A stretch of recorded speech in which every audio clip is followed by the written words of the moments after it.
喺日本睇醫生原來平過買手袋。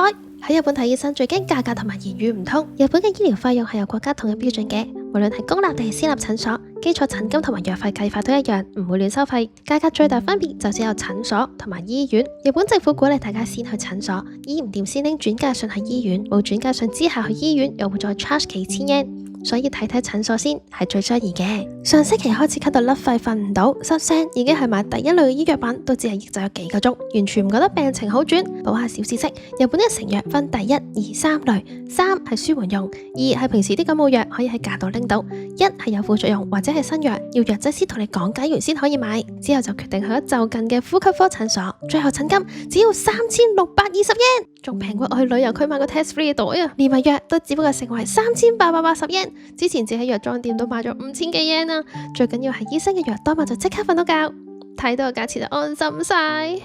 你就是病毒，我的免疫系統遇到你，一秒就全面崩潰。下集睇醫生實戰分享，希望你用唔着，但係睇咗一定係安心好多。